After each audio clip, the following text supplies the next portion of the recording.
Assalamualaikum warahmatullahi ta'ala wabarakatuh. Alhamdulillahirabbil alamin. Wassalatu wassalamu ala asyrafil anbiya'i wal mursalin wa ala alihi wa sahbihi ajma'in. Subhanaka la ilma lana illa ma 'allamtana innaka antal alimul hakim. Rabbi shrah li sadri wa yassir li amri wahlul 'uqdatam min lisani yafqahu qawli. Rabbi yassir wa la tu'assir wa tammim bil khair. Qala Allah Ta'ala fi kitabil aziz ba'da a'udzu billahi minasyaitonir rajim. Bismillahirrahmanirrahim. Wasari'u ila maghfiratin min rabbikum wa jannatin arduhas samawati wal ard uiddat lil muttaqin. Berlari dan berkejaranlah kamu untuk kamu dapatkan keampunan dosa-dosa kamu kepada Allah. Kerana sesungguhnya Allah telah menyediakan syurga ini seluas di antara langit dan juga bumi. Syurga ini disediakan bagi mereka yang bertakwa kepada Allah. Surah Al-Imran ayat 133. Yang dihormati pengurusi dan ahli kuasa masjid, muslimin dan ibu-ibu dan ayah-ayah sekalian. Pertamanya marilah sama-sama kita aturkan rasa syukur kita pada Allah di atas nikmat yang Allah bagi pada kita ni. Ya, kalau kita nak kira nikmat-nikmat yang Allah beri pada kita ni, tak terkira banyaknya. Ya, kalau kita nak sebut sasa tak tersebut dalam hidup kita. Allah ajar pada kita, wa in ta'uddu nikmatallahi la tuhsuha. Kalau mu nak kira nikmat-nikmat yang aku bagi pada kamu, tak terkira banyaknya yang aku telah siapkan untuk diri kamu. Kita ni pula alhamdulillah, Allah kurniakan nikmat yang banyak dalam hidup kita ni. Cuma alim ulama dia susun balik pada kita ni, nikmat gapo hak Allah beri pada kita ni. Siapa kita kena ajar mulut kita ni sentiasa bersyukur di atas nikmat yang Allah bagi pada diri kita ni. Ulama-ulama sebut nikmat yang pertama hak besar hak Allah beri pada kitanya ialah nikmat ijad dan nikmat imdad. Ni nikmat dalam hidup kita. Nikmat ijad maksudnya Allah jadikan kita ni manusia. Ni nikmat. Dalam banyak-banyak nikmat yang Allah jadikan makhluk, Allah cipta ke atas muka bumi ni. Lalu Allah jadikan kita ni manusia. Kita tak jadi pokoknya dipanggil. Kita tak jadi batu bata. Kita tak jadi kayu kaya. Tapi Allah pilih kita jadi manusia. Ni nikmat ijad. Istilah agama dipanggil ijad, jadi manusia. Jadi manusia ni nikmat, alhamdulillah. Dipilih oleh Allah untuk kita jadi manusia. Bersama dengan nikmat ijad, Allah sediakan nikmat imdad. Nikmat imdad ni nikmat yang Allah Subhanahu wa taala lengkapkan segala benda dalam hidup kita. Segala hidup kita ni Allah dah tulis dah belaka. Rezeki kita banyak mana, kemudian kita nikah dengan siapa, anak kita berapa orang, tinggal di mana, semua ni dipanggil nikmat ijad dan nikmat imdad. Nikmat ni kita buat lagu mana sekalipun Allah dah tulis dah. Rasulullah sallallahu alaihi wasallam sebut, kalau berkumpul manusia nak bagi satu manfaat dalam hidup kamu, tapi kalau Allah kata tak dapat manfaat itu, tak dapat manfaat tersebut. Kalaulah manusia ni berkumpul nak bawa mudarat dalam hidup kamu, manusia ni berkumpul semua nak buat khianat pada kita, tapi kalau Allah kata tak kena, maka tak kena. Ini dalam hadis Rasulullah sallallahu alaihi wasallam diajar dalam hidup kita ni nikmat yang pertama yang perlu kita rasa syukur sangat. Alhamdulillah aku jadi manusia. Kalaulah patut-patut dalam hidup kita ni, kalau Allah nak buat makhluk lain boleh sangat. Kalau Allah nak buat kita ni, nak jadi yang disebut dengan bukit-bukit boleh, nak jadi yang disebut dengan pokok-pokok boleh. Kalau Allah nak jadikan kita ni demikian. Tapi dah Allah pilih kita jadi manusia. Ni satu nikmat yang besar yang Allah pilih pada diri kita. Mulut kita ni kena sebut alhamdulillah. Aku jadi manusia ya Allah. Kamu tak pilih aku jadi makhluk yang lain. Kalau Allah nak buat kita ni makhluk-makhluk yang lain, tak mulialah sebagaimana mulianya manusia. Ini satu kejadian yang besar. Ya, dalam hidup kita kena rasa syukur. Alhamdulillah, Allah beri nikmat ini sendiri. Ini nikmat yang pertama, ulama-ulama sebut. Yang kedua, nikmat yang kedua, dalam hidup kita yang besar, ya Allah pilih daripada ramai-ramai manusia, Allah jadikan kita ni nikmat yang kedua. Nikmat kedua apa dia? Dalam hidup kita ni, nikmat yang disebut dengan iman dan Islam. Ini baru mari nikmat iman dan Islam dalam hidup seorang. Allah pilih kita diberi iman dan Islam. Allah tak bagi pada, patutnya bagi pada Donald Trump lah iman dan Islam ni. Patutnya bagi pada Lim Guang Eng lah, senang ceritanya. Iman dan Islam ni patutnya bagi pada siapa? Bagi pada orang-orang yang jawatan dia besar-besar. Tak. Allah pilih kita. Dalam ramai-ramai manusia, Allah pilih kita untuk diberi nikmat iman dan Islam. Susah ke senang untuk dapat nikmat iman dan Islam ni? Susah. Tak semua orang dapat. Dalam hidup kita perhati demikian. Contoh yang mudah orang tak dapat nikmat iman dan Islam, siapa dia? Orang yang patut dapat tapi tak dapat dalam hidup dia. Dia ni dekat sangat dengan Nabi Muhammad sallallahu alaihi wasallam. Tapi dia tak dipilih oleh Allah. Abu Talib, contoh yang mudah. Dekat je dengan Rasulullah sallallahu alaihi wasallam.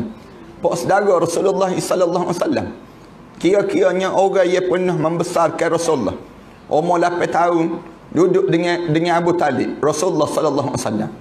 Bila Rasulullah nak kahwin, dia dah ia bawa pinangnya nak nikah dengan Khadijah binti Khuwailid. Bila Rasulullah jadi nabi dan juga rasul umur 40 tahun. Jadi nabi dan juga rasul. Dialah yang mari. Ia tolong Rasulullah, tahu tahankan Rasulullah. Tapi bila dekat nak mati, bila Abu Talib dekat nak mati, Rasulullah pujuk Abu Talib, "Pak cik, tinggal pak cik seorang lagi tak mengucap. Orang lain semua mengucap belakang dah. Isteri pak cik Ummu Hani mengucap dah. Anak sulung pak cik, isteri pak cik Fatimah binti Asad dah mengucap dah. Anak sulung Ummu Hani mengucap dah. Kemudian tinggal lagi Rasulullah sallallahu alaihi wasallam sebut tinggal lagi pak cik seorang lagi. Anak-anak belakang masuk Islam belakang dah. Mengucap pak cik, mengucap ya, sebut asyhadu an la ilaha illallah wa anni Muhammad Rasulullah. Sebut tu je pak cik. Rasulullah sallallahu alaihi wasallam ajar pada Abu Talib. Ngilim pala Abu Talib. Ngilim pala tak sah. Muhammad, aku tahu Islam tu betul. Hak gapo hak membawa tu betul. Segala benda hak mengajar tu semua betul Muhammad. Azab kubur ni betul. Pada mahsyar tu betul. Segala benda hak mu sebut tu semua betul Muhammad.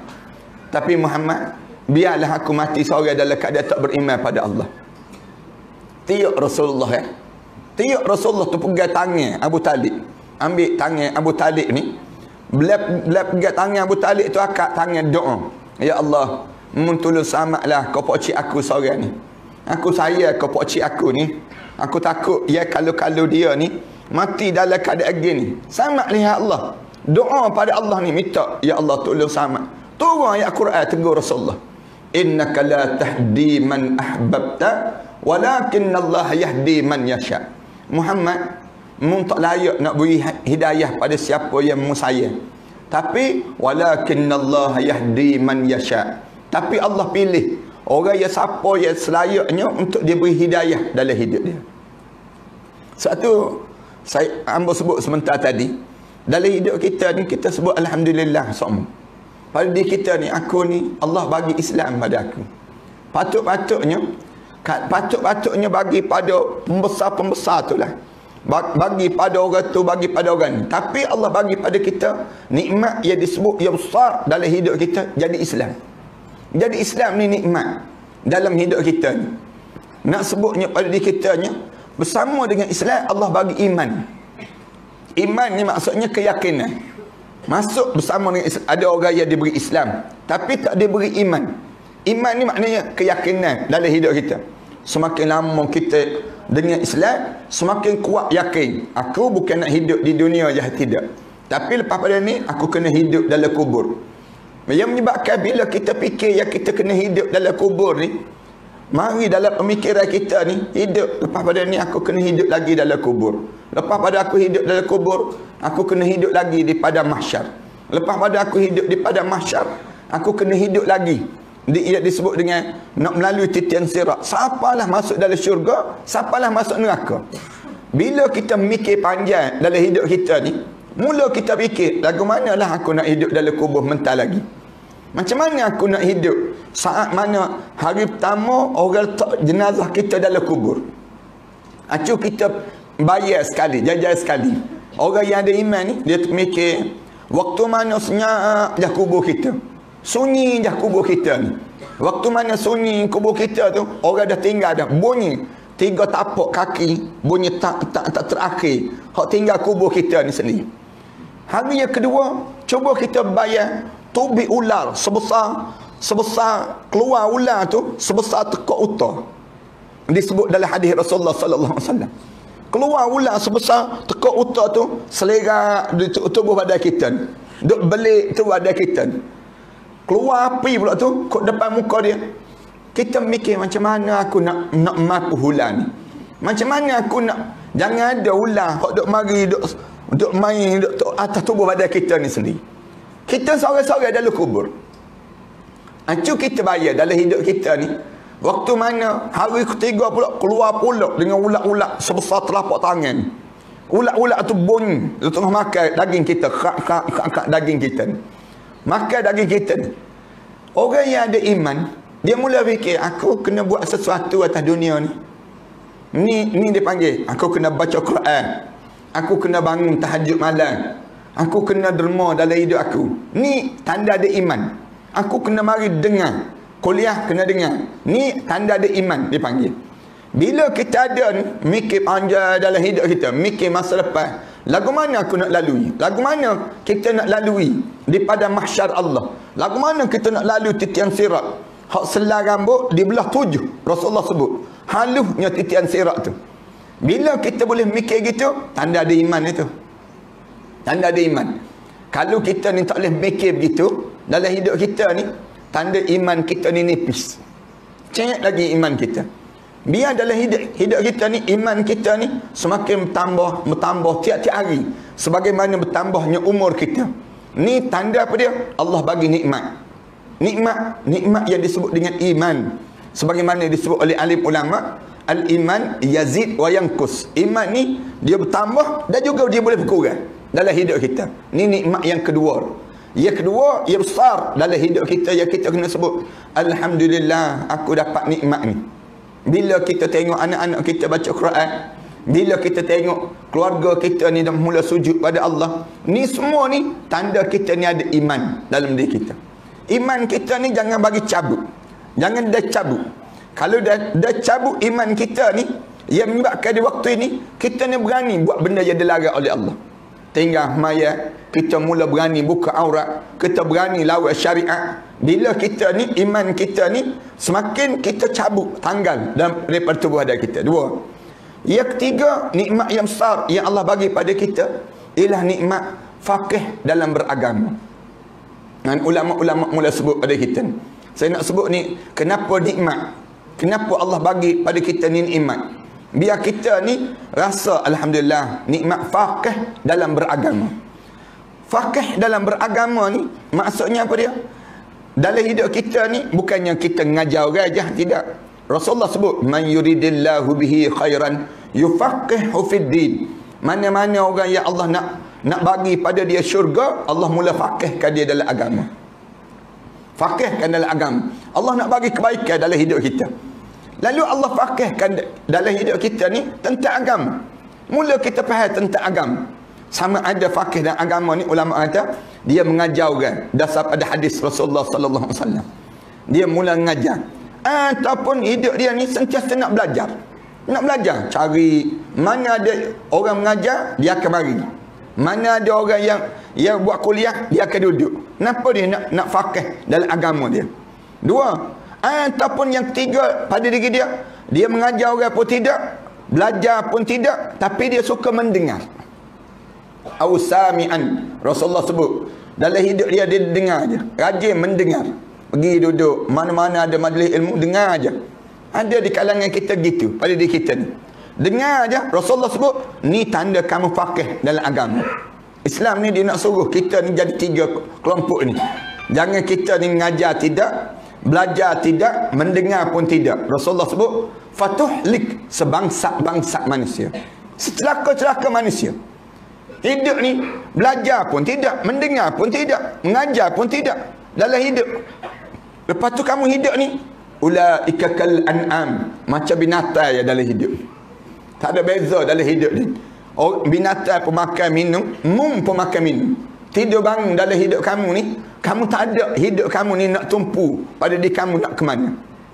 Allah ajar dalam hidup kita ni mesti sentiasa belajar, mengajar, mendengar. 3 benda ni sentiasa wujud pada diri kita. Belajar, mengajar dan mendengar pada diri kita. Nak suruh dalam hidup kita ni, nak suruh beza kita dengan orang kafir, beza dengan orang munafik.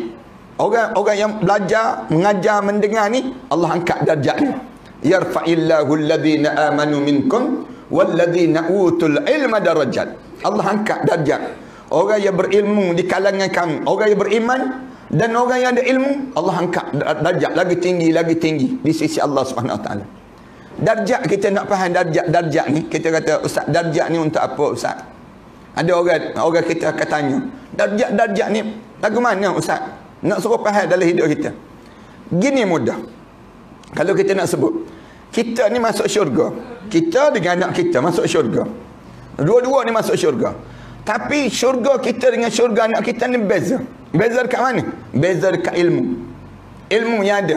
Katakanlah kita ni masuk syurga juga, tapi kita ada ilmu, kita ngapal ayat Quran 100 ayat. 100 ayat. Anak kita ni, dia ada ilmu, dia ngapal Quran 101 ayat. Beza 1 ayat je pada diri kita ni.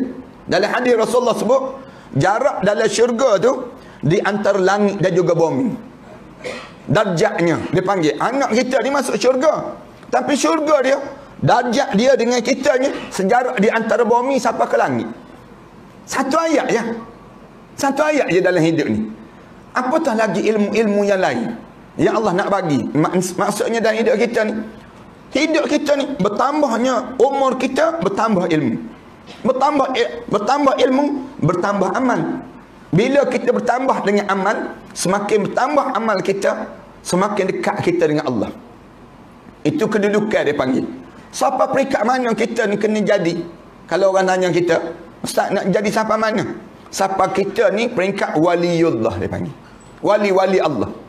Ni kena ada pada diri kita ni. Aku mesti jadi satu peringkat di mana aku ni jadi wali Allah. Kita kata ada ke wali Allah dalam hidup kita ni? Ada. Alim ulama sebut ada. Dasar pada hadis Rasulullah sallallahu alaihi wasallam. Rasulullah sebut, man adali waliyan faqad adantuhu bil harb. Siapa-siapa yang buat khianat pada wali-wali aku isytihar perang dengan dia. Ulama-ulama bincang, wali ni macam mana? Wali ni mesti orang yang dekat dengan Allah. Dekat dengan Allah ni maksudnya daripada ilmu dia, daripada amal dia, mendekatkan diri dia pada Allah Subhanahu Wa Taala. Cuma tak bolehlah kita ngaku kita ni wali Allah. Kalau lepas pada ni pakai name tag wali Allah kita. Letak di dada kita jalan. Yang kita sebut ada orang, aku wali ni, aku wali. Wali ni dia tak tahu dia wali Allah. Dia sendiri pun dia tak tahu. Cuma Allah isytihar pada malaikat. Malaikat, ni wali aku ni. Aku sayang pada dia, pakat saya berlaku pada dia. Itu cara demikian. Ini nak sebutnya dalam hidup kita ni, biar kita ni naik kedudukan kita ni, sampai peringkat kita ni, bila ada ilmu, kita ada amal soleh dalam hidup kita, menjadi wali-wali Allah. Dunia ni, siapalah timbulnya yang disebut dengan Dajjal, barulah wali-wali Allah dimatikan oleh Allah Subhanahu Wa Taala. Waktu mana dalam kitab sebut demikian, bila dekat nak berlakunya kiamat, Allah mati semua orang-orang alim, orang soleh ni Allah mati belakang. Dalam hadis Rasulullah sallallahu alaihi wasallam sebut, innallaha la yaqbidu ilman intiza'an walakin biqabdil ulama. Allah ni tak cabut ilmu daripada dada seorang tu, cabut mengejuk begitu tidak. Walakin biqabdil ulama. Tapi mu kena faham, bila matinya alim ulama, maka matinya ilmu. Bila matinya alim ulama ni, ilmu pun mati sama. Itu cara Allah nak matikan ilmu, nak tarik ilmu. Bila kita ni Allah naik ke kedudukan kita jadi wali-wali Allah, dalam hidup kita ni dekat dengan Allah, dengan amalan-amalan kita ni setiap hari pada diri kita, maka di waktu tersebut Allah mula istihar, aku sayang pada dia, dan aku bagi tahu pada malaikat, siapa yang buat khianat pada dia, maka dia buat khianat pada aku. Tu kena siapa peringkat demikian dalam hidup kita ni. Biar kita ni kerana apa dia? Kerana daripada faqihnya kita dalam ilmu Allah, sehingga kita ni menjadi dekat kita dengan Allah Subhanahu Wa Taala. Ni nikmat dalam hidup.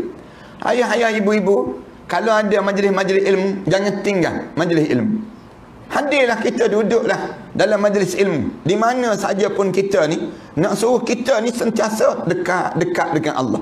Dalam hidup kita demikian. 3. Yang keempat, nikmat yang keempat yang Allah bagi dalam hidup kita, nikmat ikhlas dalam beragama. Jadi ikhlas. Tak mudah kita nak jadi ikhlas. Allah dia nak ajar supaya nak jadi ikhlas ni, siapa Allah turunkan surah Al-Ikhlas. Itu ulama-ulama sebut demikian. Besarnya nak jadi ikhlas dalam hidup kita. Kita nak jadi ikhlas dalam kita buat satu benda, nak buat kerana Allah. Tak mudah dalam hidup kita. Orang tanya, pergi masjid ada apa? Nak pergi dengar ada ceramah. Kenapa? Lepas tu dengar ceramah nak buat apa? Dengar ceramah kerana jamuan disediakan, dia sebut. Orang kita dalam hidup kita ni, dia mari benda-benda gitu dalam hidup. Ni dia hilang ikhlas, dia panggil. Orang tanya, rajin pergi masjid maya jemaah? Ha, pergi maya jemaah. Berapa rajin maya jemaah? Kenal ke anak Tok Imam, dia sebut. Kenal dengan anak Tok Imam. Satu hari anak Tok Imam nikah, tak gigi dah dia ni. Nak sebutnya hidup ni, kita buat amalan ni kerana orang ke kerana apa dia dalam hidup kita. Dalam hidup ni kena buat kerana Allah.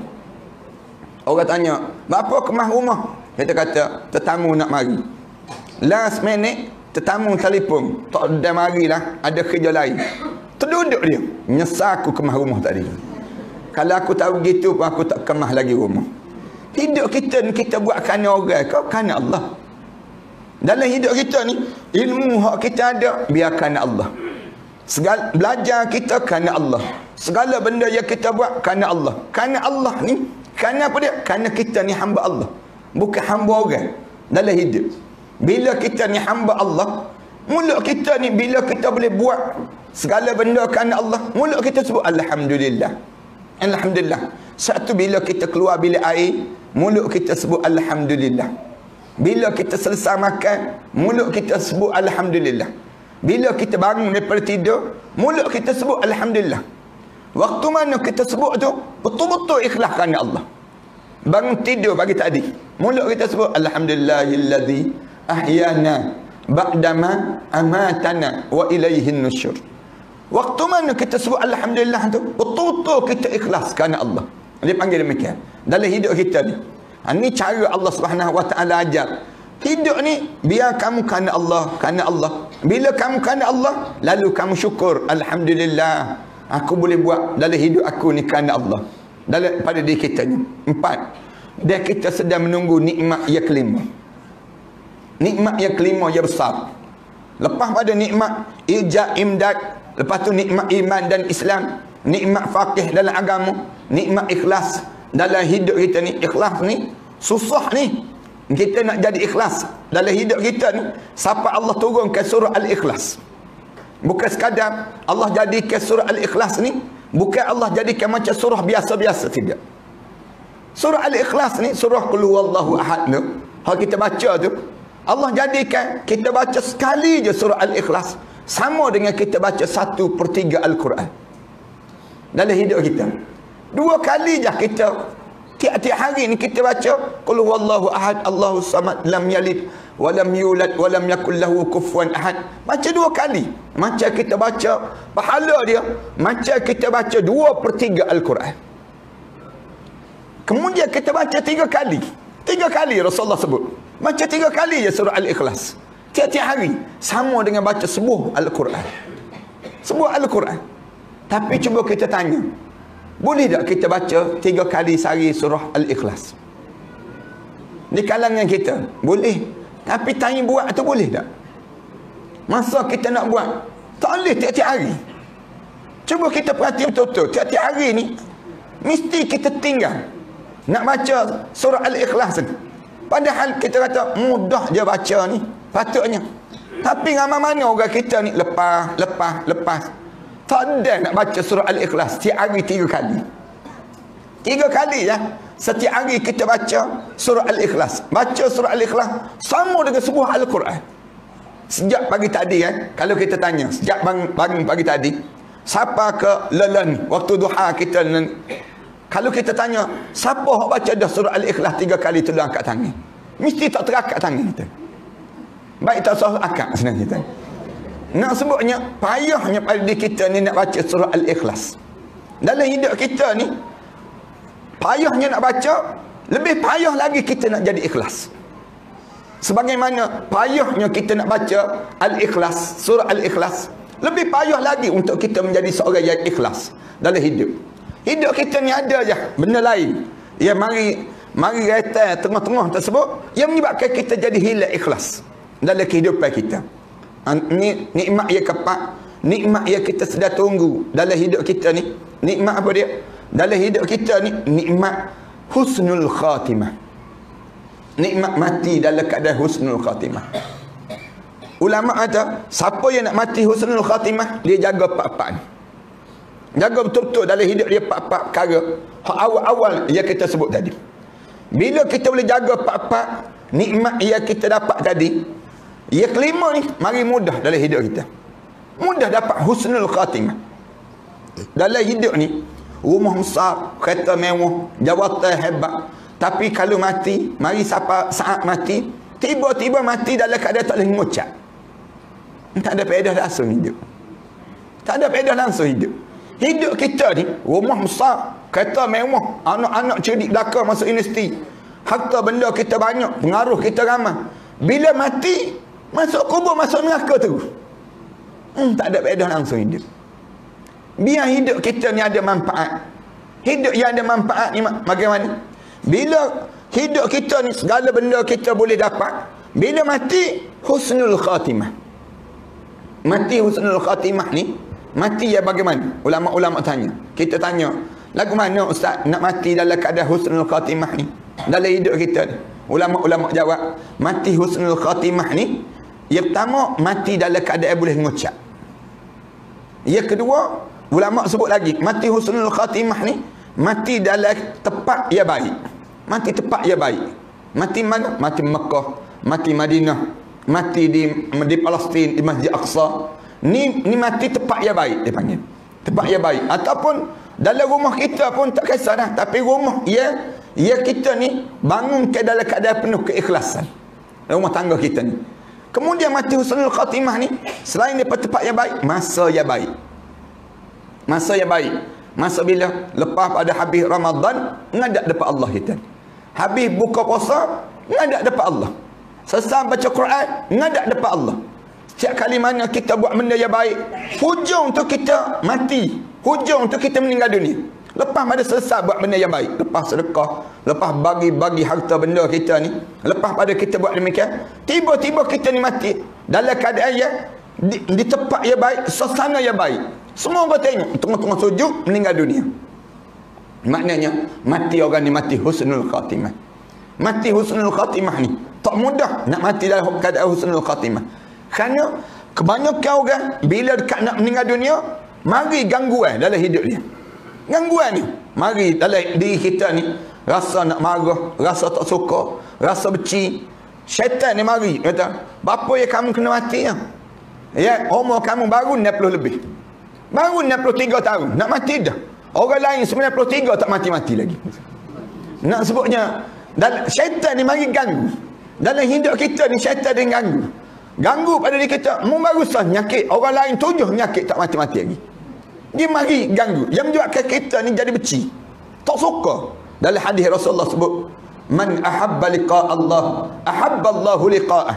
Wa man kariha liqa' Allah, kariha Allahu liqa'ah. Siapa-siapa yang suka jumpa dengan Allah. Allah sebut, siapa-siapa yang suka, bila dekat nak mati tu, mari perasaan suka.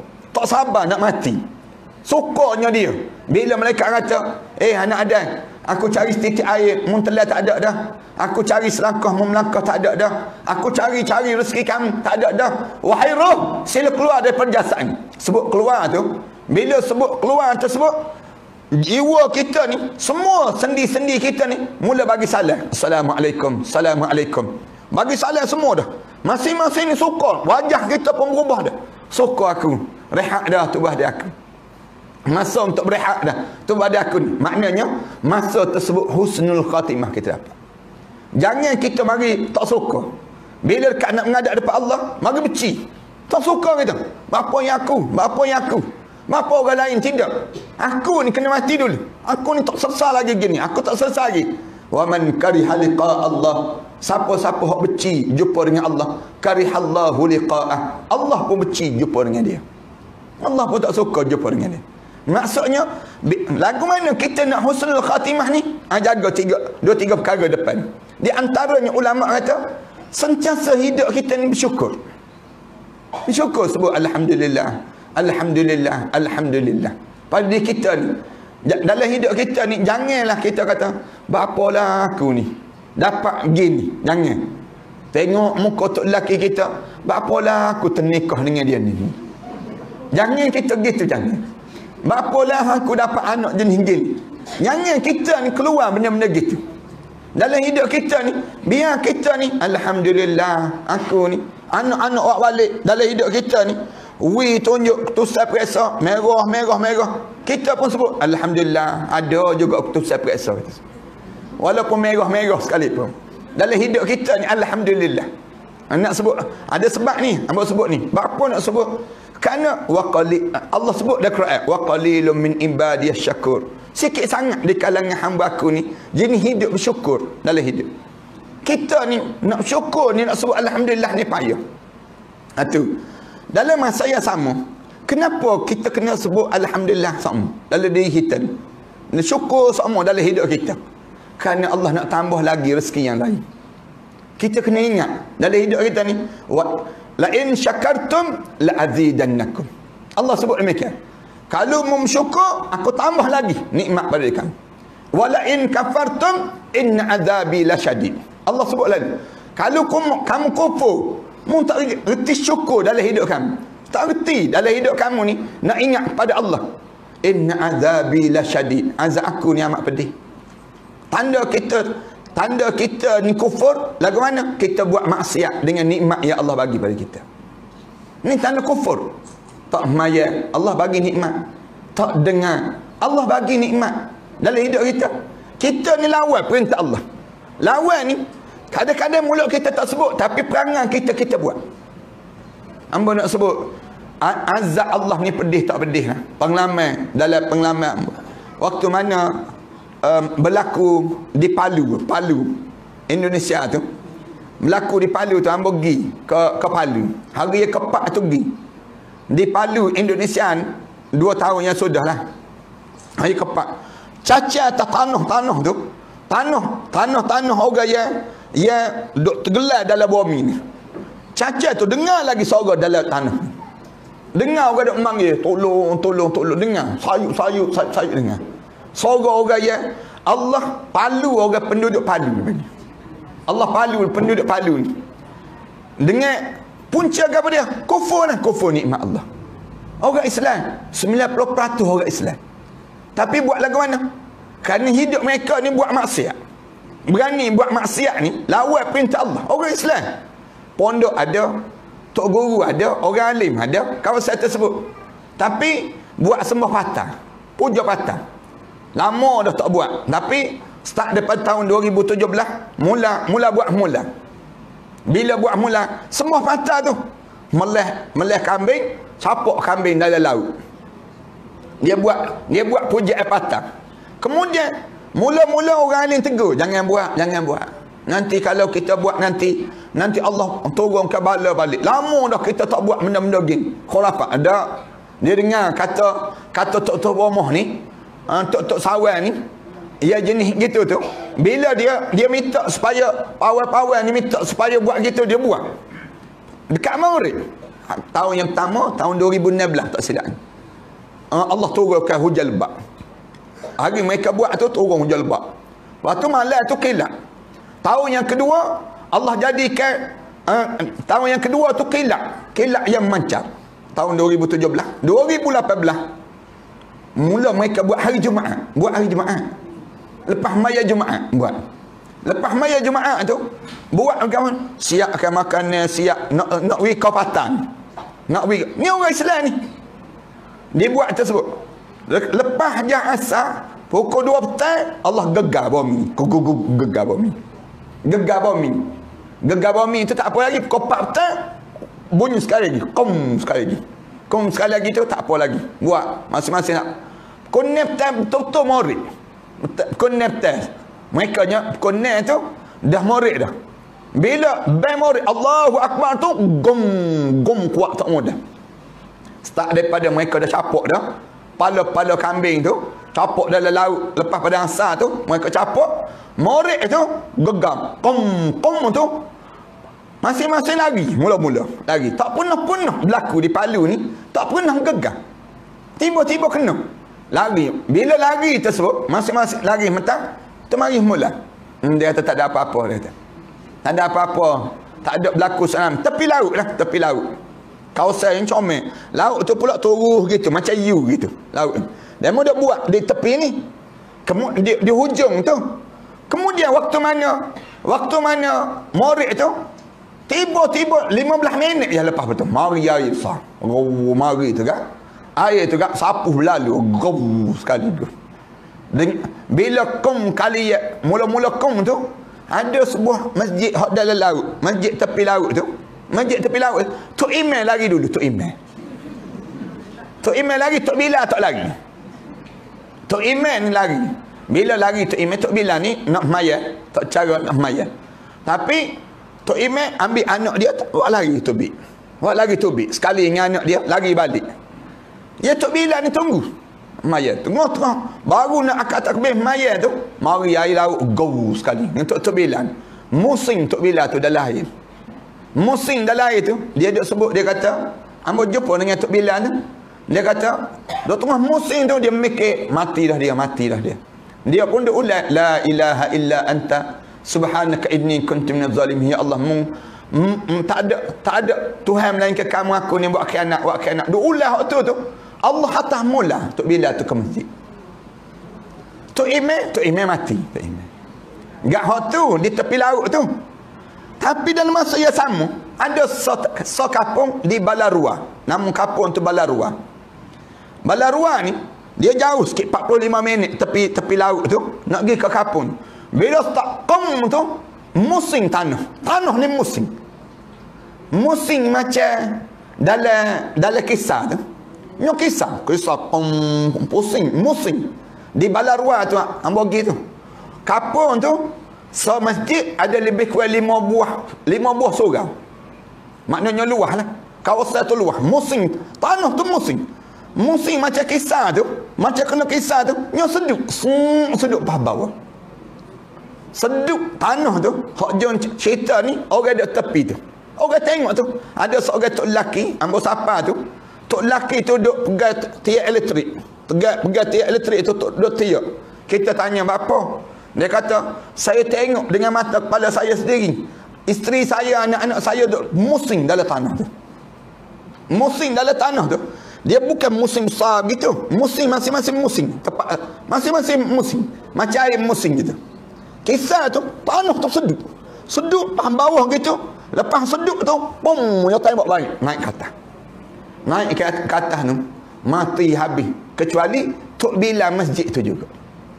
Tok Bilal masjid tu bila musim sekali masjid seorang kampung tu kampung Balarua. Kalau kita gila ni ada lagi kampung tersebut. Kampung tu tepi ni tak terjejah langsung, tapi dalam kampung tu musim habis. Kampung tu musim mati dekat dengan 10,000 orang lebih. Dia dalam kampung dia, orang Indonesia ni dia duduk padat-padat. Dia duduk dekat-dekat rumah ni. Dekat lagi pada kita ni serah dekat dah. Dia ni dekat lagi rapat. Kadang-kadang atak tu dengan atak tu rapat. Nak sebutnya orang Indonesia ni. Oleh mana sekalipun Allah seduk tu musim dah tu hak je sama apa dia Tok Bilal hak bel tu. Tok Bilal Tok Imam pun kata mati juga Tok Imam. Sebab tu kalau siapa jadi Tok Imam ke Tok Bilal, baik jadi Tok Bilal. Tok Bilal lambat sikit mati. Tok Imam mati dulu sekali. Walaupun sekali pun hamba nak sebutnya. Bila Tok Bilal ni 2 hari duduk dalam tanah tu. 2 hari dalam tanah tu. Bunyi suara dia ni, orang korek tarik dan naik. Pakai jubah putih. Alhamdulillah jubah dia tu tak kena gosati. Allah buat ni orang lain mati dalam tanah tu. Nak seduk dalam tanah tak punah-punah berlaku. Tu di Balarua. So lagi di Pitobo dia panggil. Pitobo ni so lagi tu kawasan ambo pergi di Balarua tu, ambo duk cacai atas tanah tu. Bunyi ni bau mayat tu rasa cerita lah. Bau. Kemudian bunyi orang manggil sayup-sayup dalam tanah ni. Dalam tanah tu kerana diseduk tersebut. Bunyi tu lama-lama sayup, lama-lama letak telinga kita atas tanah tu. Bunyi sayup. Masing-masing lama-lama kau tak ada gitu. Walaupun sekalipun nak sebut je. So lagi di Pitobo. Di Pitobo, hamba nak sebut orang tak syukur. Bila hidup ni tak syukur ni jadi gini. Di antara benda yang Allah nak ajar pada kita. Pitobo ni jarak dia jauh juga dengan patah ni. Bukan mari patah je, tidak.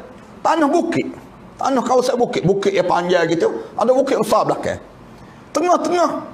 Bila azan maghrib, maghrib, Allahu Akbar tu, tu tanah ni gegak. Tanah tu gegak. Tak pasal-pasal tanah ni gegak. Lepas tu rumah ada atas ni selalu masuk dalam sana.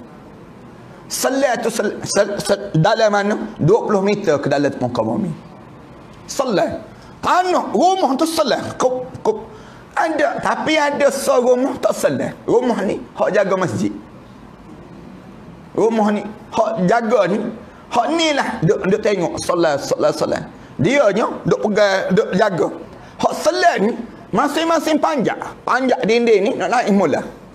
Tengah nak naik tu, morik tu, mari air payah. Air payah ni tak tahu mari mana. Air warna hitam, mari selah tutup belakang. Tutup belakang jadi sama tanah tu.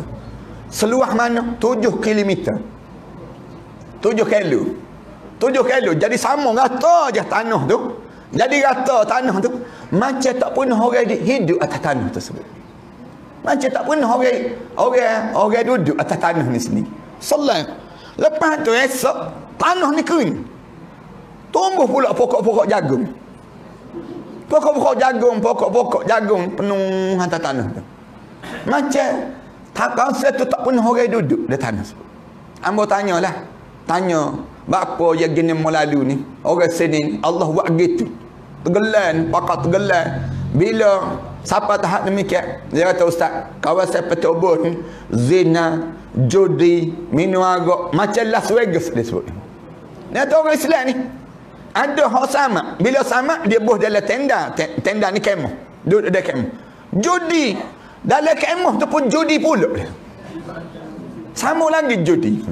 Orang Islam, ini orang Islam. Allah jadi kebala pada dia. Gak hak di Balarua ni hamba tanya, "Bapa yang gini di Balarua duk musim tanah sini ni?" Dia jawab, dia kata, "Sini ustaz, orang yang jenis jantan dengan jantan, tina dengan tina. Jenis lesbian disebut. Hidup dalam keadaan tak ada orang tegur lah. Tegur tak ada siapa nak royak. Tak ada siapa berani nak tegur benda gitu. Ramai kah? 1,500 orang ustaz. 1,500 orang. Tu hewak gitu melalui.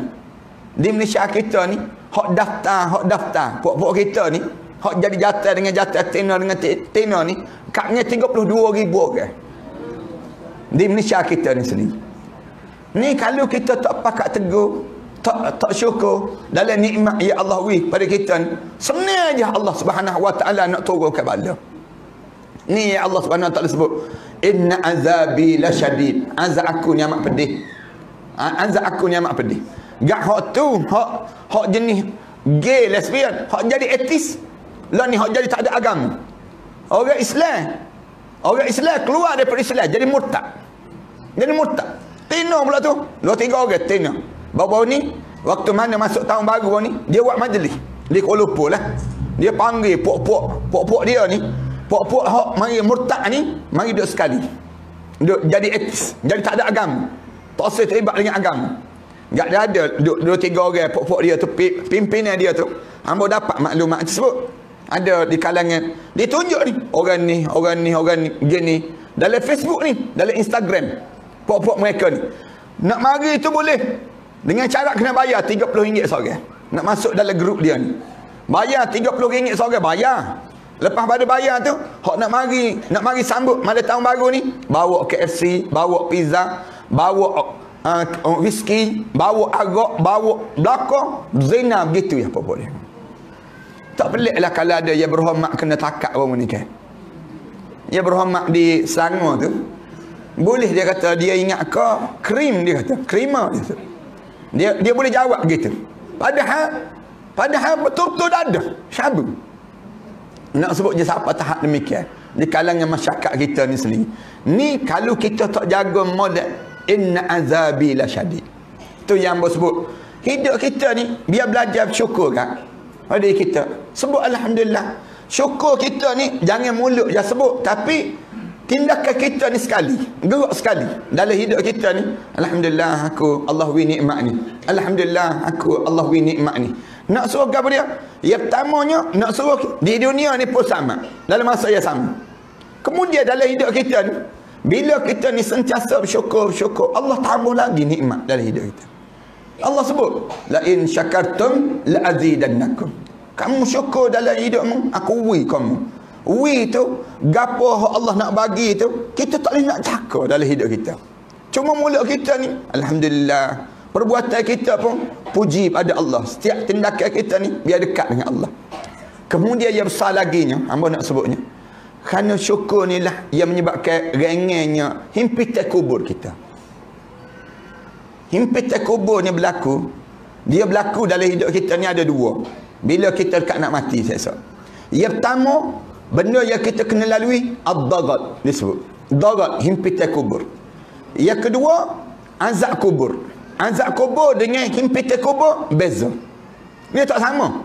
Bila kena himpitan kubur ni, bila turun jenazah kita, orang usung mayat kita ni, jenazah kita ni, nak turun tu, belum sampai bawah tu, ping lalu dah.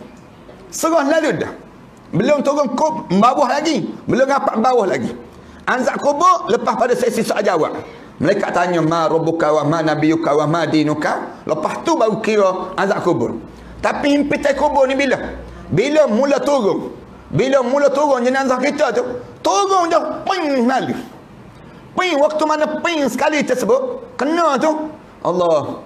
Dalam hadis Rasulullah sebut, tak ada seorang pun di kalangan umat aku yang boleh terlepas daripada himpitan kubur. Rasulullah sebut, kalau ada di kalangan umat aku yang boleh terlepas daripada himpitan kubur, Rasulullah kata, nescaya Sa'ad bin Mu'az lah orang yang pertama yang boleh terlepas daripada himpitan kubur.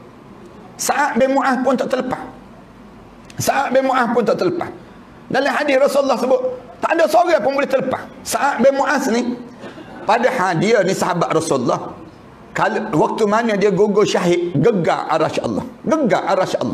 Waktu mana jenazah dia, malaikat ni pakat tiup. Waktu mana Sa'ad bin Mu'az gugur syahid, tiup ni di arasy Allah, malaikat usung jenazah Sa'ad bin Mu'az tu, bawa ke kubur tu, diiringi seramai 70,000 para malaikat Allah. Tak benar-benar Rasulullah kata ramanya malaikat pakat iring jenazah Sa'ad bin Mu'az. Tapi bila turun jenazah Sa'ad bin Mu'az tu dalam muka bumi, nak turun ke barzah depan Rasulullah, Allah tunjuk kena sekali. Ping tu jadi halus selai rambut kata Rasulullah. Sa'ad bin Mu'az radhiyallahu anhu. Lepas ping sekali tu kembali balik jenazah. Terbuka balik jenazah ni sendiri.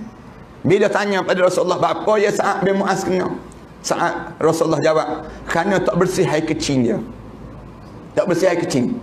Bila tanya keluarga Sa'ad bin Mu'az, apa ya Sa'ad bin Mu'az kena himpitan kubur? Tak dengar kau cerita Rasulullah cerita? Keluarga Sa'ad bin Mu'az jawab, ya kami dengar di mana Sa'ad bin Mu'az ni dia tak bersih air kecil dia. Lagu mana tak bersih air kecil dia? Lalu dia jawab balik, boleh jadi sekali dia balik daripada musafir dia, Balik-balik, tiba-tiba rasa dia nak terkecing najak, dia kecing belah cacah. Sekali dalam hidup dia. Kerana dia kecing belah cacah itulah sekali yang menyebabkan dia kena himpit kubur. Kata je keluarga Sa'ad bin Mu'az radhiyallahu anhu. Sekali yang kecing belah cacah, kita ni berapa kali dah? Hak kecing belah cacah. Hak kecing belah cacah, hak kena kecing. Kena kecing tu kan? Tak tahu hacing pas ke hari ni dia panggil. Nak sebutnya himpit kubur. Rasulullah sebut, kalaulah ada orang yang boleh terlepas daripada himpit kubur, nescaya Fatimah binti Asad. Fatimah binti Asad ni isteri pada Abu Talib. Isteri pada Abu Talib. Tok lelaki mati dalam keadaan tak beriman. Bininya Rasulullah kata, kalau ada orang boleh terlepas daripada himpit kubur, Fatimah binti Asad. Pelik Tok lakinya jahat. Bininya Rasulullah sebut, kalau ada orang boleh terlepas, Fatimah binti Asad. Fatimah binti Asad ni apa? Mulut dia tak pernah berhenti bersyukur pada Allah. Mulut dia ni alhamdulillah sama. Sebab tu Rasulullah sebut pada kita ni, biar kita ni jadi orang yang hidup sentiasa bersyukur. Hamba dia sebut awal-awal lagi. Nak sebutnya kita ni, ajarlah pada diri kita ni syukur sama. Bila kita bersyukur sama, Allah akan jadikan pada diri kita ni keringanan waktu mana kena himpit kubur. Ringan pada diri kita ni. Rasulullah sebut paling ringan waktu mana kena himpit kubur ni, Rasulullah kata bagaikan seorang ibu, ia peluk anak dia. Ia dukung anak dia. Bila kita dukung peluk anak kita tu, kita pegang grip sekali tegak. Itulah Rasulullah kata sekali hak paling ringan. Lagu mana nak suruh jadi ringan kena himpit kubur? Syukur sama. Syukur sama dalam hidup. Dalam hidup ni belajar sama. Alhamdulillah, alhamdulillah. Siapa Rasulullah kata tak jadi takjublah malaikat. Malaikat takjub dengan orang ni. Ajaban li amril mu'min in amrahu lahu khair. Takjub aku dengan setiap urusan orang mukmin. Katanya malaikat, ajaban li amril mu'min. Rasulullah sebut menjadi takjub, malaikat jadi takjub. Kemudian seluruh kejadian Allah ni takjub dengan orang mukmin. In amrahu lahu khair. Semua dalam hidup dia ni baik semua. Dalam hidup dia ni tak pernah mengeluh. Tak pernah dia nak rasa tak puas hati, tak ada pada dia. In amrahu lahu khair.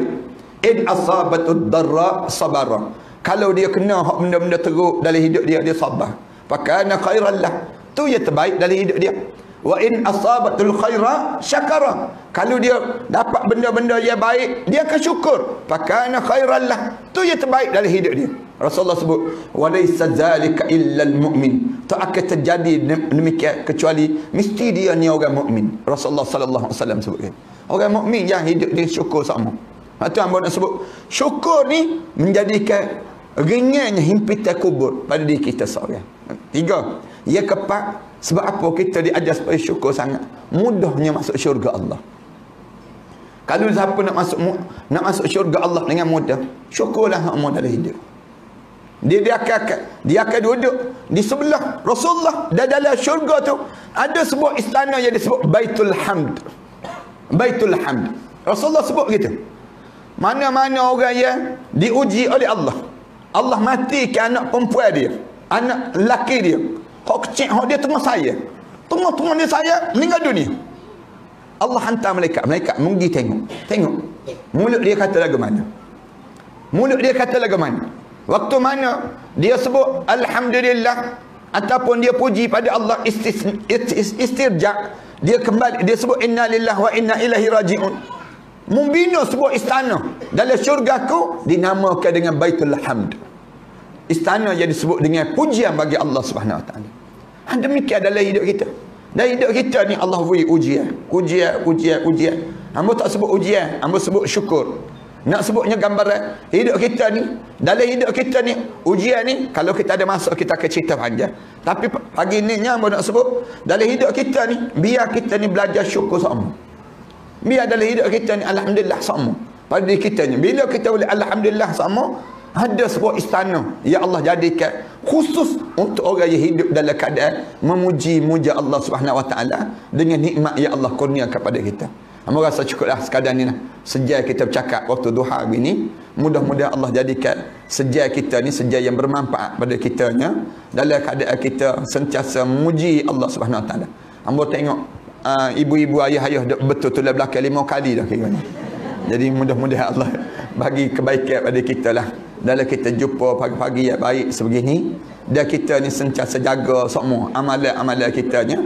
Sementara Allah nak peluang pada kita untuk kita dapat kehidupan di alam yang ketiga pula lepas pada ni, alam barzah dia panggil. Alam yang lepas pada ni nak hidup pula lagi.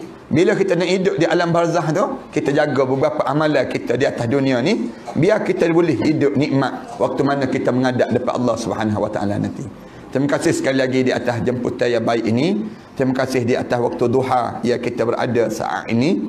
Mudah-mudahan semua yang hadir pada pagi ini, semua di kalangan ahli syurga Allah Subhanahu Wa Taala. Kita berdoa pada Allah, mudah-mudahan kita masuk di kalangan mereka tersebut, insya-Allah. Jemaah sekalian, belum kita doa ni, bawah nanti ada kitab ni. Ambo karya kitab persiapan menjelang kematian. Bila kita dekat nak mati, kita nak buat lagu mana pada diri kita ni. Jadi ada beberapa doa ambo susun balik benda-benda yang kita kena buat. Kalau kita nampak tanda-tanda kematian tu mari dah pada diri kita nya, ada beberapa perkara yang kita kena buat.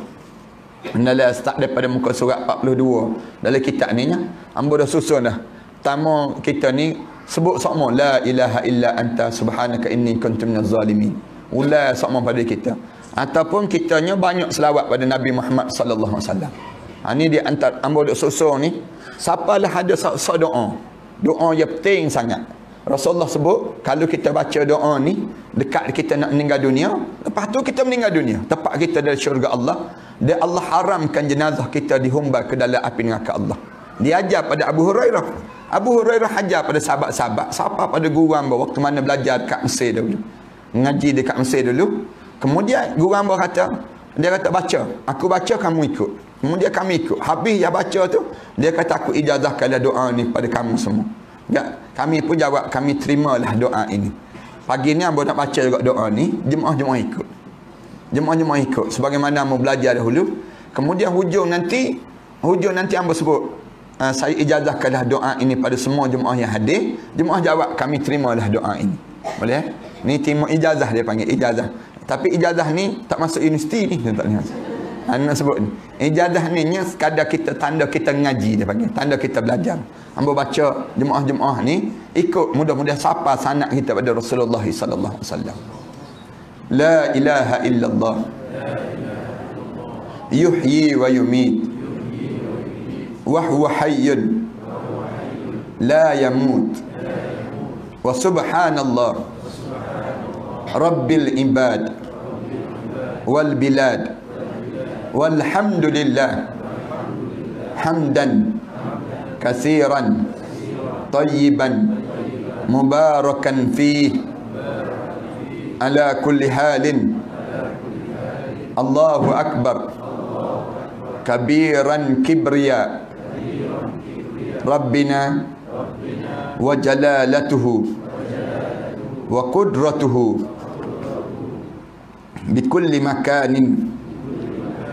Allahumma in kunta amrattani litaqbida ruhi fi awwali maradi hada faj'al ruhi fi arwahi man sabaqat lahum minkal husna wa ba'idni minan nar kama ba'anta awliya'aka alladhina sabaqat lahum minkal husna.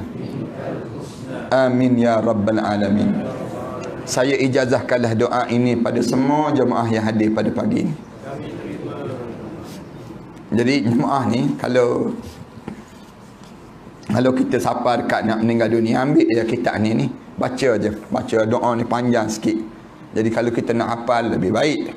Kemudian kalau kita pergi ziarah orang sakit, bagi hadiah kitab ni. Bagi je hadiah pada dia. Kadang-kadang ni kita nak bagi lebih baik daripada kita bagi durian angka mempelam tu. Kita bagi kitab ni, dia tengok kitab ni, maknanya dia faham lah. Mati dah tu, senang ceritanya. Nak sebut tak tergamak sangat kata. Mudah-mudahan demikian. Hambanya karang sebelum daripada ni karang kitab ni hebatnya surah Al-Ahzab. Ni hak terbaru di antara kitab terbaru dah. Surah Al-Ahzab ni surah orang perempuan wajib belajar sebelum kita mati. Orang perempuan ada 3 surah dia kena belajar sebelum dia meninggal dunia. Surah An-Nisa, surah An-Nur dan surah Al-Ahzab. 3 surah ni orang perempuan wajib belajar sebelum meninggal dunia. Sayyidina Umar sebut ajar pada orang perempuan belajar 3 surah. 3 surah ni. Kalau dalam hidup kita pergi duduk nada kita belajar surah Al-Ahzab, surah An-Nur dan surah An-Nisa. Mana kalau orang lelaki 2 surah je belum meninggal dunia. Yang pertama surah Al-Baqarah, yang kedua surah Al-Imran. Orang lelaki 2 surah ni pun terletang dah tak mana gaya. Nak habis 2 surah ni sendirinya. Kemudian saya karang lagi kitab ni, kitab Syurga Ganjaran Terindah. Ni di antara kitab-kitab yang saya cerita tentang MUI. Macam mana syurga? Syurga ni lagu mana? Keadaan dia lagu mana? Suasana macam mana? Kalau kita baca kitab-kitab gini ni rasa tak sabar nak masuk dalam syurga. Sedapnya, nikmatnya pada kita. Dan kita rasa ringan. Setiap bebanan masalah kita ni jadi ringan je pada kita. Kerana apa dia? Kerana kita nampak tempat kita dalam syurga Allah SWT. Ini kelebihan dipanggil demikian. Dan sebelum bulan Ramadan baru ni saya karang kitab ni, Ud'uni ni saya ambil daripada doa-doa yang dalam Quran tu kita kumpul balik, keluarkan balik doa-doa mengikut surah. Rupa-rupanya surah-surah dalam Quran ni Allah ajar dah doa. Doa, ada doa ni, kita susun balik. Hamba karang kitab ni kerana duk bangunkan sekolah tahfiz Belakang ni ada sekolah tahfiz. Ada lebih kurang 5 buah sekolah tahfiz sekarang ni. Sebuah college. Pelajar-pelajar ada lebih kurang 1000 lebih yang menghafal Quran. Pelajar-pelajar ni sendiri. Hamba ambil daripada anak-anak yatim, orang miskin, kita tanggung mereka belajar. Seorang-seorang tersebut kita tanggung sebanyak RM3,500 setahun untuk mereka belajar. Kita carilah orang-orang yang ada rezeki sikit, dia tanggung. Jadikan anak-anak angkat. Kalau jemaah-jemaah yang ada rezeki sikit nak tanggung pelajar-pelajar ni, ambil pamphlet ni lah. Ambil pamphlet ni, hubungi nombor telefon, nak tanggung pelajar ataupun nak tanggung makanan dia je tak apa dah. Sebulan tu dalam lebih kurang RM250 je pelajar-pelajar ni makan untuk makanan dia ni sendiri. Anak-anak yang menghafal Quran. Siapa nak baca Quran pada kita dengan cara tiap-tiap hari baca Quran niat untuk kita ni sendiri. Ini kita buat dengan cara demikian. Kita nak suruh orang masjid payah. Cari anak-anak yang menghafal Quran ni. Kebetulan anak-anak orang susah ni cerdik-cerdik Allah bagi. Cuma dia tak ada rezeki. Rezeki dia tak ada. Kita terpaksa tanggung dia lah untuk mereka tersebut menghafal Quran. Ada seorang tu tahun lepas dia menghafal Quran. Anak-anak orang susah ni dia menghafal sebulan dia boleh menghafal 9 juzuk. Sebulan 9 juzuk Al-Quran. Bulan kedua 21 juzuk. Bulan ketiga habis 30 juzuk. 30 juzuk tu dia menghafal 3 bulan. 3 bulan tu tebuk kat mana pun boleh jawab. Tebuk tanya kat ni boleh jawab. Tanya kat ni boleh jawab. 3 bulan 30 juzuk. Kita ni 30 tahun inna a'tayna lagi kita. Inna anzalna lagi kita ni. Maknanya kita beza. Jadi ada anak-anak orang yang cerdik-cerdik ni Allah bagi pada dia. Mak dia susah, ayah dia susah tapi cara dia mikir tu cerdik. Tu benda yang Allah bagi kelebihan orang-orang demikian. Saya tanggung benda pelajar-pelajar ni buat di Kelantan, jalan masuk ke Temangan tu, sebuah cari tanah, kemudian tambak tanah, kemudian bangunkan bangunan. Alhamdulillah pelajar-pelajar situ dekat dengan 200 orang yang menghafal Quran. Kemudian buat di Pahang. Kemudian bina lagi di Shah Alam. Kemudian satu lagi di Pulau Langkawi. Beli tanah situ. Kemudian ada seorang makcik dia wakaf separuh. Saya beli separuh tanah sebut. Antara Gunung Mak Cincang dengan Gunung Raya. Kita buat sekolah di situ. Alhamdulillah. Kemudian satu lagi Alhamdulillah yang terbaru ni. Orang Terengganu ni bagi wakaf pula tanah. Di jalan masuk Telemong tu. Kuala Telemong tu. Ada seorang ahli jemaah kita ni. Dia wakaf tanah. Lebih kurang dekat dengan 9 ekar tanah dia tu. Dia wakaf kan. Dia kata ustaz bangunkan sekolah di situ. Ni tambak kita dah mula rata dah tanah. Rata tanah. Nak buat masjid insyaAllah. Jemaah-jemaah doalah mudah-mudahan mulai tahun depan kita masuk pelajar-pelajar. Mula menghafal Quran lah. Mudah-mudahan demikian. Tahun ni nak suruh bangun masjid dulu tepat. Tapak dulu mudah-mudahan demikian. InsyaAllah dengan usaha-usaha kita buat ni Allah jadikan kebaikan lah untuk orang yang wakaf. Dan sama di kalangan kita yang nak ambil saham, dia panggil demikian. Ni di pamphlet ni ada nombor akaun sekolah ni. Jemaah-jemaah pergi ke bank, diri depan mission bank tu, Semayang sunat istikharah dulu panggil. Nak infak ke tak infak, nak derma ke tak derma. Mudah-mudahan dia panggil macam.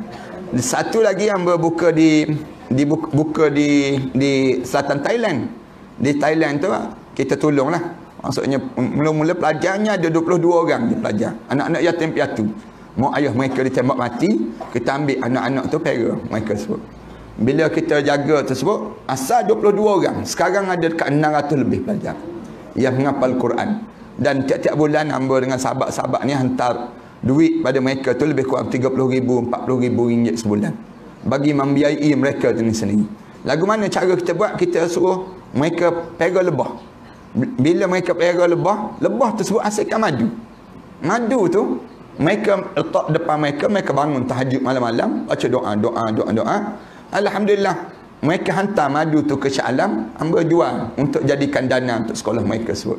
Hamba ajar pada jemaah-jemaahnya minum air madu. Pagi-pagi jemaah-jemaah jangan ajar minum air Milo, air teh dan sebagainya. Cuba ajar minum air madu. Pagi lagi kacau air madu dengan air ni sendiri. Rasulullah sebut, kalau nak rasa nikmatnya air dalam syurga Allah di dunia ni lagi, minum air madu yang disejukkan.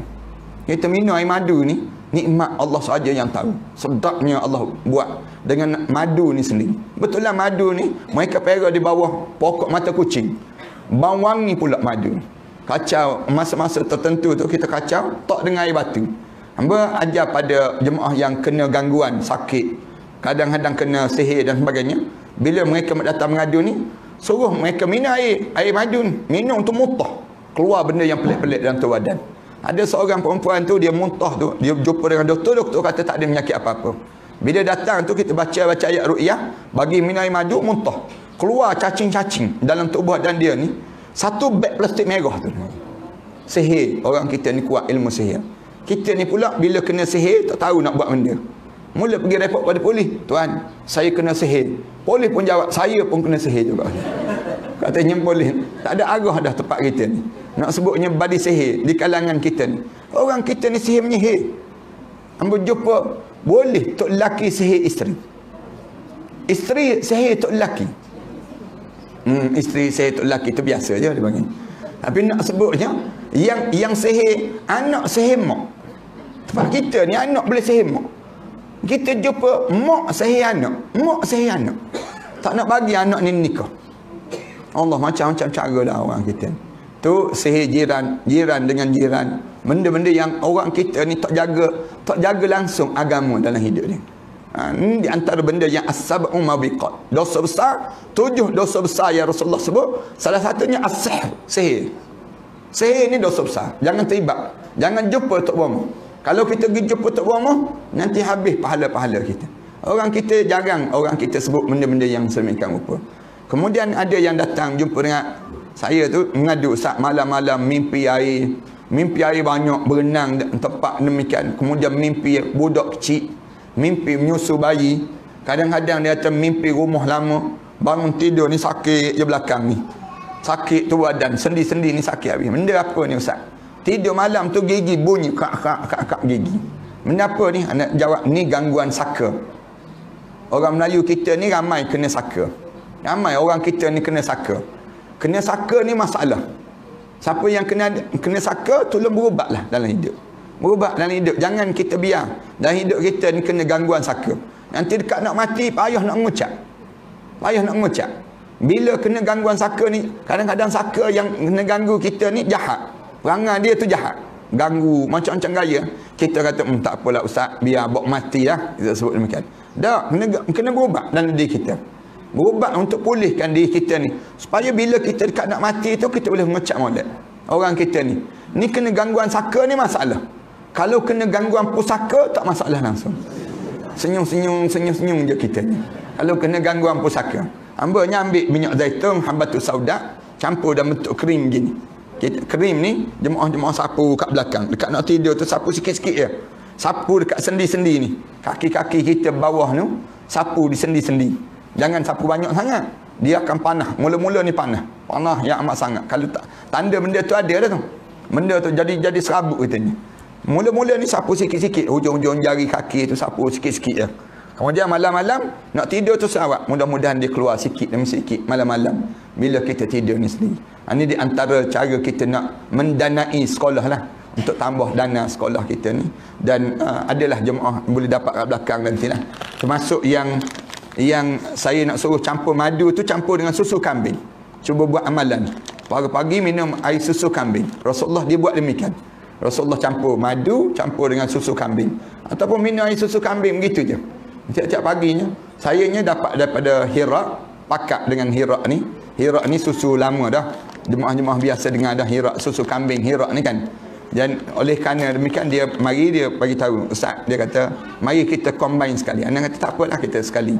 Anda tolong umumkan. Anda kata cuba buat amalan. Ambil je dia ni pagi-pagi minum. Lama-lama insya-Allah Allah kerahkan balik tulang-tulang kita.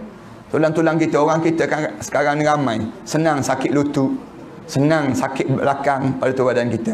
Punca apa? Kita minum susu lembu. Dia susu lembu jauh lebih berasid dibandingkan dengan susu kambing.